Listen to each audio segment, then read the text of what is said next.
Have you ever felt the weight of doubt or the burden of your own shortcomings, wondering if they have somehow dimmed the brilliance of God's presence in your life? It's a haunting question many of us carry, especially when the darkness of our struggles feels overwhelming.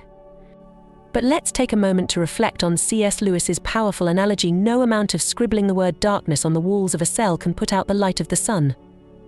Just as a lunatic's futile attempts can't affect the sun's brilliance, our failures, our moments of despair, cannot diminish the glory or love of God. We often carry the belief that our inadequacies, our brokenness, and our unfulfilled dreams somehow stand as barriers between us and God's grand plan. But here's the truth: God's love, His mercy, and His power are not contingent on our perfection. In fact, they shine brightest in our weakness, when we stop striving to control everything and surrender to His divine will. Much like a mirror reflecting the light, we are simply vessels.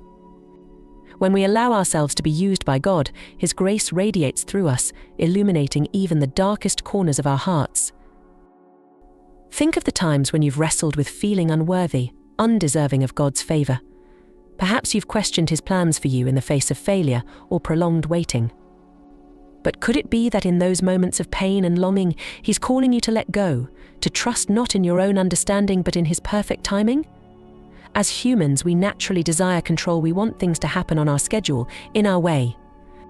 Yet God's blessings often come when we least expect them, when we stop fighting and simply surrender our desires, our dreams, and even our wounds to Him. In the quiet of your soul, where fears and doubts linger, God is whispering promises of grace, healing, and restoration. His love is not fleeting, it is constant, unchanging, and more powerful than any failure you may think disqualifies you from His favor. Can you imagine what your life might look like if you fully embraced this truth? What if, instead of letting doubt overshadow your heart, you allowed God's love to flood every crevice of pain, disappointment, and confusion? This journey of faith is not one of perfection but of perseverance, trust, and surrender. Every struggle you face, every tear you shed, every dream you feel slipping away is part of a bigger story that God is writing for you. His plans are far more beautiful than anything you could orchestrate on your own.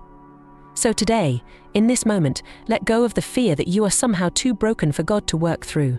Surrender that doubt and open your heart to the fullness of His love. Stay with us on this path of discovering what it means to truly align with God's purpose. There is so much more ahead: more wisdom, more hope, more ways to connect your life to the blessings He has in store. If this message has touched your heart, please like, comment, and share. Together we can spread the light of God's unshakable love to those who are hurting, to those who feel lost. Let's walk this journey of faith side by side, encouraging one another to trust in His timing and embrace His will. The best is yet to come, and you are part of this divine story. Can I get an amen from you? Have you ever paused, truly paused, in the midst of overwhelming trials and wondered if your pain is the loudest voice you hear? It's easy to be consumed by the chaos when life feels like a constant battle, leaving us questioning, where is God in all this? C.S. Lewis poignantly observed, God shouts in our pain a truth that strikes deep when we feel abandoned or unheard. But is it really abandonment? Or could it be that in our moments of greatest anguish, God is beckoning us to listen more closely, to trust beyond our understanding? Consider the way a parent gently but firmly lets go of a child's hand as they learn to walk. The child may stumble, unsure of the distance between them and safety, but the parent never truly steps away. In the same way, do we misinterpret God's silence as distance when He is, in fact, watching and guiding our every step? Could it be that He is offering us the space to grow, to deepen our faith, and to learn that trust is not built in the absence of fear but in the face of it? Lewis spoke often of how pain has a way of awakening us. But have you ever thought that the silence of God, which can feel like the harshest of trials, is also His way of sharpening our focus? If God were to answer every prayer immediately, would we learn the patience He so desires for us? Would we recognize His steady hand in the mundane, in the everyday moments where faith must quietly persevere? In our haste to find relief, we often overlook the gentle ways God is at work in our lives. Just as a river flows steadily, shaping the landscape over time, so too does God's grace mold our hearts and souls. Do we see His hand in the little victories, the quiet peace that sometimes breaks through, even in our darkest hours? Could it be that the very struggles we face are the tools He uses to chisel away the rough edges of our faith, preparing us for something far greater than we can yet comprehend? What if, instead of rushing for answers, we sought to find God in the waiting, in the quiet moments where He whispers instead of shouts? What if the silence we fear is not abandonment, but an invitation to lean in, to hear the voice of a Father who never leaves, but sometimes lets us wrestle with the weight of the world, so we can find our true strength in Him? Imagine a field, dry and parched, longing for the rain that will nourish it, bringing life to what seems barren. Now picture that rain as God's blessings, healing, grace, joy and restoration, all eagerly pouring from heaven, meant to refresh our souls.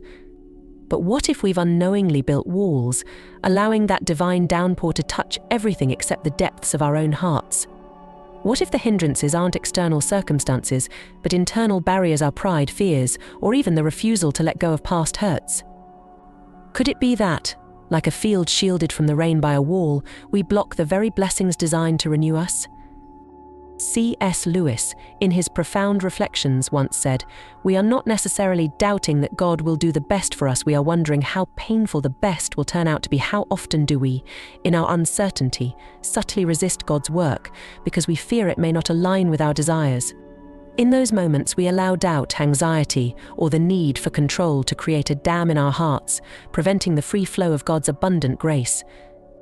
What Lewis pointed out is not only our misunderstanding of interruptions, but also our hesitation in embracing God's plan when it feels uncomfortable or unfamiliar. Have you ever questioned if your choices, however small, are contributing to this barrier? Lewis reminds us that life's interruptions, the struggles we face, are not obstacles to the life God intends, but are often the very moments through which He works most powerfully. Could it be that in resisting the hard seasons or dismissing them as insignificant, we miss out on the miracles woven within them? When we hold tightly to our version of how life should be, we may inadvertently dam up the river of God's blessings. What might happen if we surrendered fully, trusting God even in the disruptions and pains of our everyday existence? Would the walls we've constructed begin to crumble, allowing His blessings to flood into every part of our being?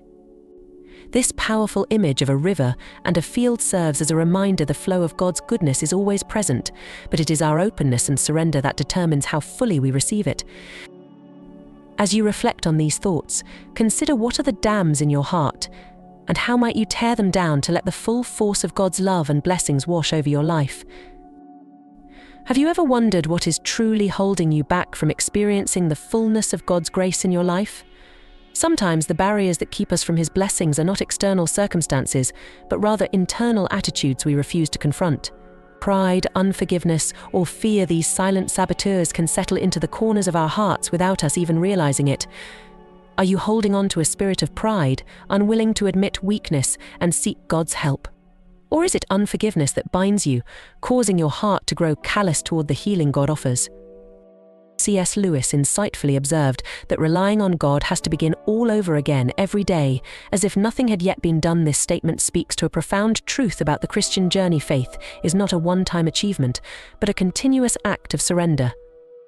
Each morning we wake up, we are invited to release our grip on control, to let go of the self-reliance that has crept in overnight. Yet, how often do we find ourselves clinging to the illusion of independence, believing we can manage life on our own terms? Can you identify those areas where you have sidelined God's presence, opting instead to carry the burdens alone?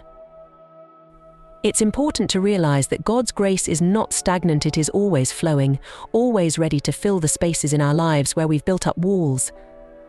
But those walls, whether formed by pride, fear, or the inability to forgive, block the flow. Lewis often spoke about the need to break down these spiritual barriers, reminding us that we must regularly examine our hearts. What walls have you constructed?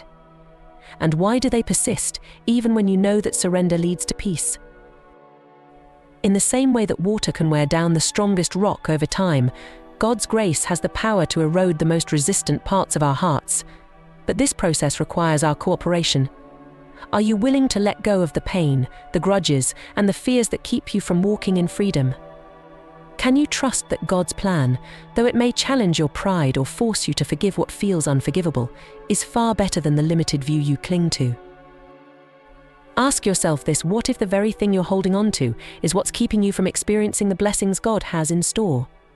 Are you ready to let God's grace flow into every corner of your life, dissolving the walls you've built and creating space for His abundant love and mercy? Today, let's set out on a journey to uncover what stands between us and the fullness of God's grace, which He is always eager to pour into our lives. Have you ever paused to ask yourself why, despite all the promises of His unconditional love, mercy, and provision, we sometimes feel as though we are separated from them? Perhaps you have experienced moments where God's promises felt distant, even though you longed for them deeply. As C.S. Lewis once pointed out, we may ignore, but we can nowhere evade the presence of God could the gap we feel between ourselves and His blessings be less about His willingness to give, and more about our inability to receive. Consider the subtle yet powerful walls we build within ourselves, barriers like pride, fear, and doubt. These walls become a shield that blocks the very grace that God continuously offers. In our struggles, we often unknowingly construct these defenses, holding ourselves back from experiencing His abundant favor. How often do we allow the fear of failure or the nagging sense of unworthiness to stop us from accepting what God has already laid out before us?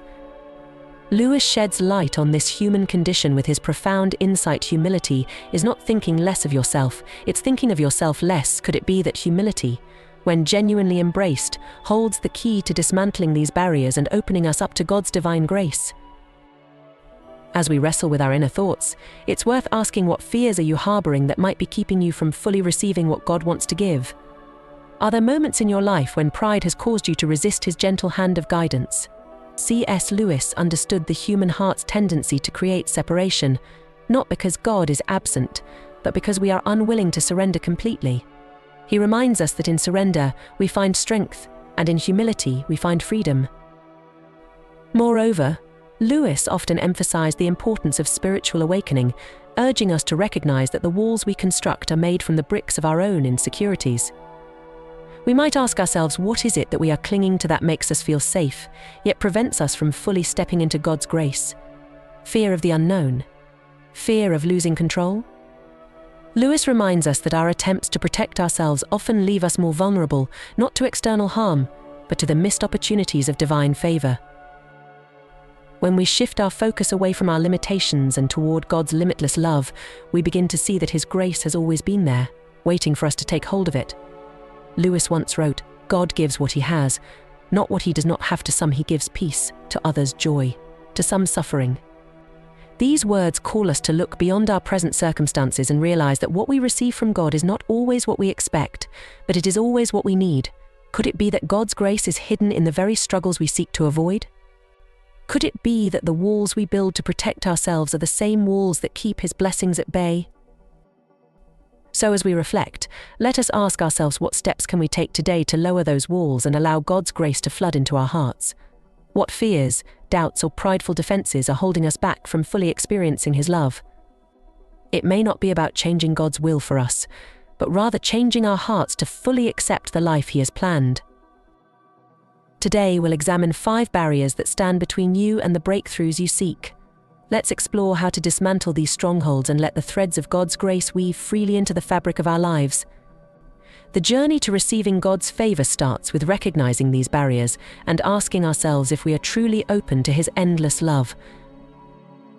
Number 1, lack of forgiveness and holding grudges. C.S. Lewis confronts us with a profound and often unsettling reality. The Christian rule is, "Thou shalt love thy neighbor as thyself." When Jesus said that, He meant it, Lewis notes, in mere Christianity. It's not merely a lofty principle to admire from afar, it's a call to action that penetrates the very core of our being. How do we truly love those who have wronged us, who have caused us pain, or who seem unworthy of our kindness? The notion of loving our enemies seems radical, even absurd, in a world where vengeance often feels justified. Yet, Lewis challenges us to consider not what feels right, but what is right in the eyes of Christ. The path to forgiveness, especially for those who have deeply hurt us, is not an easy one, but it is the path that Jesus laid before us. Picture for a moment the weight of carrying resentment. Imagine it as a heavy, unyielding chain wrapped around your heart. Day by day, the links grow tighter, and each step you take becomes harder, draining your energy and joy. Have you ever noticed how anger and bitterness consume more of your soul than the original hurt ever did? Lewis, with his sharp insight into human nature, understood that forgiveness is not about dismissing the wrongs done to us. It is not a passive act of forgetting. Instead, it is an intentional decision to release the grip that pain has on us, allowing us to step out of darkness and into freedom. In Matthew 5 verse 44, Jesus said, "Love your enemies and pray for those who persecute you." This statement invites us into a paradox. How can we pray for someone who betrayed us? How do we muster the grace to love those who wounded us so deeply? These questions reveal the internal struggle we all face when we wrestle with forgiveness. Lewis observed that the act of loving our enemies is not a command for our enemies' sake, but for our own souls. Holding on to hatred is like drinking poison and expecting someone else to suffer. But can we see that forgiveness is the antidote to that poison, a balm for the soul? Forgiveness, according to Lewis, is not the same as excusing wrong behavior. He once said, "To excuse what can really produce good excuses is not Christian charity, it is only fairness." True forgiveness doesn't deny the wrong, it acknowledges it fully and still chooses love over bitterness. This is the profound difficulty and power of forgiveness. We aren't letting the offender off the hook, but freeing ourselves from the weight of holding on to the offense. Have you ever considered how much lighter your spirit would feel if you laid down the burden of unforgiveness? The choice to forgive is not weakness, it's strength, it's courage, and it's freedom. Can you think of a time when you held on to anger and it drained your peace? Now reflect on moments when you chose to forgive. What did that release feel like? Forgiveness, as Lewis understood, is not just for the benefit of others, it is a gift to ourselves. It allows us to live more fully, to love more deeply, and to reflect the grace that God extends to us every day. Letting go of bitterness is not easy, but through Christ, it is possible. And in doing so, we find that the burden we once thought we had to carry alone is lifted by the one who first forgave us. Can we not trust his example and, with trembling hands, choose the same path? Forgiveness is hailed as a lofty ideal, cherished by many as a hallmark of virtue. Yet when faced with the challenge of extending it, this noble concept often seems to falter. Why does the mere mention of forgiveness sometimes provoke resentment rather than admiration? Is it possible that forgiveness, despite its esteemed status, feels like an insurmountable challenge when we are called upon to practice it ourselves? C.S. Lewis, in his profound reflections on the nature of forgiveness, sheds light on this paradox. He famously remarked, "Everyone says forgiveness is a lovely idea until they have something to forgive, and then to mention the subject is to be greeted with howls of anger." This insight prompts us to question, what is it about the act of forgiving that transforms it from a beautiful notion into a burdensome task? Does the difficulty lie in our perception of forgiveness as a sign of weakness or defeat? Or perhaps it is the emotional vulnerability required to release a justified grievance that causes us to shrink away? Lewis's exploration of forgiveness is deeply intertwined with his understanding of Christianity. He asserts, "I am not trying to tell you what I can do precious little. I am telling you what Christianity is." Through this lens, forgiveness is not merely a moral suggestion but a fundamental tenet of the Christian faith. The directive to forgive us our sins as we forgive those who sin against us is presented not as a negotiable option but as an imperative command. Reflecting on this, we must ask ourselves, how frequently do we find ourselves clinging to grudges and resentments, despite our faith's clear call to let them go? What barriers do we erect in our hearts that prevent us from fully embracing the divine mercy we seek? In our struggle to forgive, are we overlooking the essence of Christ's teachings which urge us to embody his grace in every aspect of our lives? Consider the story of a renowned missionary who, despite suffering immense personal loss and betrayal, chose to forgive those who wronged him. His journey was marked by profound personal anguish and a deep struggle with the concept of forgiveness. Yet, through his trials, he found that embracing forgiveness not only freed him from the chains of bitterness, but also deepened his spiritual connection and understanding. C.S. Lewis's insights compel us to confront our own reluctance to forgive. They challenge us to move beyond theoretical acceptance of forgiveness and to live it out in our daily interactions. If we truly seek to follow the path laid out by Christ, we must reflect on our own capacity for forgiveness and examine whether our actions align with the divine call to release grudges and embrace mercy. In this light, forgiveness becomes not just an ethical challenge but a spiritual journey. It invites us to look within and address the hidden corners of our hearts where resentment may fester. Are we prepared to confront these internal struggles and allow forgiveness to transform us, as it did the missionary and countless others before us? Through this process, we not only fulfill a crucial aspect of our faith but also experience a profound personal liberation and spiritual renewal. Lewis confronts us with a stark and unyielding reality: our unwillingness to forgive others stands as a barrier to receiving forgiveness ourselves. This isn't merely a theological point, it's a profound invitation to personal liberation. In his writing, Lewis often draws our attention to the intricate dance between divine justice and mercy, urging us to understand that forgiveness is not a passive act, but a transformative journey.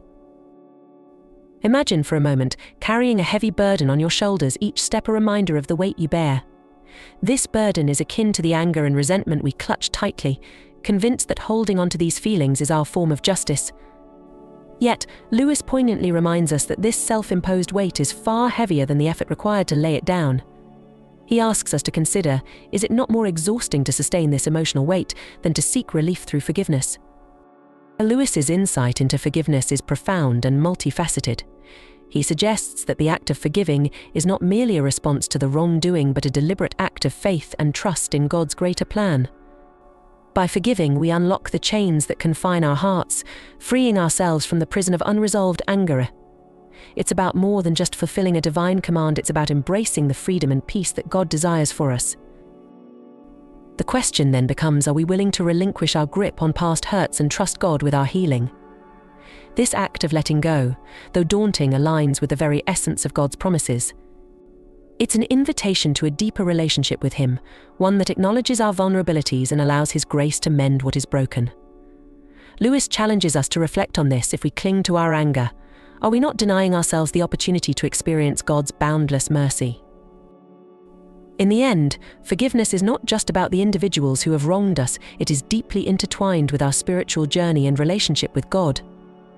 Lewis suggests that in surrendering our grudges and embracing forgiveness, we enter into a space where true peace resides. This peace is not merely the absence of conflict but a profound reconciliation with our Creator. It is in this surrender, painful and challenging as it may be, that we discover the true nature of peace and the fullness of God's love. Thus, as you reflect on your own path of forgiveness, consider how embracing this difficult journey could lead to profound personal and spiritual transformation. Lewis's challenge is not just to forgive, but to trust in the transformative power of God's grace, allowing it to heal and restore your heart in ways you might not yet fully understand. Let's take a closer look at the story of Esau and Jacob, often passed over in biblical discussions. What does it truly reveal about forgiveness, human nature, and God's grace? In a world where betrayal stings, Esau had every reason to seek revenge. After all, Jacob, with the help of their mother, stole both his birthright and blessing. Imagine the deep pain of being wronged by your own family. C.S. Lewis once said, "Everyone says forgiveness is a lovely idea until they have something to forgive." Isn't that true? Esau could have clung to his anger, even nurtured thoughts of vengeance. But when the brothers met again, Genesis 33 verse 4 paints a stunning picture. Esau ran to meet Jacob and embraced him, threw his arms around his neck and kissed him, and they wept. How often do we miss out on the freedom that comes with forgiveness because we refuse to let go of our hurt? Lewis also noted that forgiveness is not just about releasing others from their wrongs, but also freeing ourselves from the chains of bitterness. Esau's embrace wasn't just an act of reconciliation, it was a declaration of victory over his own resentment. What burdens could you release today if you too chose to forgive? Forgiveness has a unique power to break down walls that have taken years to build, transforming bitterness into a moment of love and reconciliation. But how do we even begin the journey of forgiving those who have hurt us deeply? C.S. Lewis reminds us that we must start small. In his words, if we really want to learn how to forgive, perhaps we had better start with something easier than the gusto. This speaks to the truth that we often expect forgiveness to come in grand gestures, but Lewis advises that true forgiveness begins with the everyday moments, like a harsh word from a loved one or a small slight from a friend. These are the opportunities to practice the art of forgiveness. Isn't it easier to hold on to our anger, to keep that sense of being wronged close to our hearts? But what do we gain from that? Lewis knew the human heart well and recognized that clinging to resentment only deepens our own wounds. What if, instead, we choose to let go? Could the act of forgiving someone for a word spoken in haste be the first step toward mending a relationship long broken? Lewis challenges us to consider this. One might start with forgiving one's husband or wife or parents or children or the nearest saloon for something they said or did last week. By doing so, we prepare ourselves for the harder acts of forgiveness that life inevitably requires. So, what stands in the way of such a simple start? Is it pride, fear, or perhaps the pain itself that we are reluctant to release? These questions ask us to look inward, to confront what is really keeping us from peace. As we begin with these small acts of forgiveness, we begin to heal not just the wounds others have inflicted, but the ones we carry within ourselves. Could this be the true gift of forgiveness, healing not only our relationships but our hearts as well? Lewis believed so, and perhaps in taking his advice, we too can experience the transformative power of forgiveness. C.S. Lewis once observed that Christianity calls us to reject cruelty and treachery, not with mere indifference, but with the same intensity we reserve for our own failings. He challenges us to ask, when we despise these traits in others, are we truly reflecting on the same brokenness within ourselves?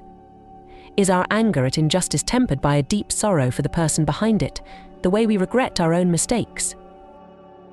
Christianity does not ask us to diminish our hatred of evil. Instead, it asks us to feel compassion for the one ensnared by it, holding on to the hope of redemption. Lewis believed this balance between justice and mercy is at the core of faith. Just as we long for our own transformation, should we not also desire, even pray, for the healing of those who commit such acts? The question arises, can we see them as more than the sum of their sins, believing that no soul is beyond restoration? For Lewis, this belief reflects the heart of Christian love, a love that despises wrong but yearns for the wrongdoer to be made whole again. In your own heart, do you hold on to this hope for others, just as you do for yourself? When we think of those who have wronged us or are labeled as our enemies, how do we really feel? It's natural to want revenge, to seek justice for the pain inflicted. Yet, C.S. Lewis challenges us to examine our hearts more deeply. Is it possible to wish for their redemption instead of their destruction? To long for their transformation, not because we excuse their behavior, but because we understand that they too are in need of healing. Lewis once wrote, "To be a Christian means to forgive the inexcusable because God has forgiven the inexcusable in you." This doesn't mean turning a blind eye to evil or pretending harm hasn't been done. Rather, it means confronting our own brokenness and recognizing the potential for change in others. What if we stopped merely seeing the surface of someone's wrongdoing and instead asked ourselves what might have led them there? Could they also be victims of their own pain, of the world's cruelty? In loving our enemies, as the Bible instructs, we are called not to like or agree with them, but to hope for their good. This kind of love doesn't come easily. It's a love that requires us to step beyond our own hurts and wish for the ultimate good of the other person, no matter how far they seem from it. In doing so, we not only follow Christ's example, but also free our own hearts from the poison of hatred. When we reflect on forgiveness, it's crucial to recognize that it's not merely a gift we extend to those who wrong us, but also a profound act of grace for our own hearts. Have you ever considered how much weight you carry when harboring anger or resentment? C.S. Lewis once wrote, "Everyone thinks forgiveness is a lovely idea until they have something to forgive. This wisdom challenges us to examine our inner struggles." How often do we cling to bitterness, imagining that it somehow punishes those who've hurt us, when, in truth, it's our own soul that suffers? Holding grudges is akin to locking ourselves in a cage, all while holding the key. The real question is, why do we often choose to remain trapped in that bitterness? Forgiveness offers release, not just from the pain inflicted by others, but from the invisible chains that bind our spirits. It brings freedom, a peace that only God can give.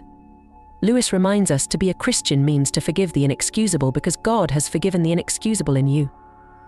Anger can erode our well-being and create barriers between us and God, much like poison corrupting the body. Without forgiveness, can we truly experience the depth of God's blessings? Forgiveness does more than heal relationships with others, it heals our relationship with God, allowing us to live in the fullness of His grace. What is it that holds you back from this gift of freedom? Are you ready to let go and embrace the peace that surpasses understanding? When we think about forgiveness, what does it truly mean? Is it just an act of letting go, or is there a deeper spiritual significance? C.S. Lewis once wrote, "To be a Christian means to forgive the inexcusable because God has forgiven the inexcusable in you." Forgiving others isn't about excusing wrongdoing or denying the pain it caused. It's about placing the ultimate judgment in God's hands, recognizing that only He has the full picture. In this act of surrender, we release the burden of judgment and allow ourselves to heal. But what happens when we refuse to forgive? The walls we build in our hearts not only keep out those who hurt us, but also block the flow of God's grace. Have you ever felt weighed down by bitterness, unable to find peace? This is why Jesus, in His divine wisdom, included forgiveness in the Lord's Prayer, "Forgive us our debts." As we also have forgiven our debtors. Each time we pray these words, we are invited to loosen the chains that bind us, to open our hearts to the blessings we have unknowingly shut out. C.S. Lewis believed that forgiveness is not optional but essential for spiritual growth. By letting go, we pave the way for God's peace to replace our pain, for His healing to mend our wounds, and for spiritual prosperity to bloom where resentment once grew. Can we truly afford to hold onto the chains of unforgiveness when freedom is so close at hand?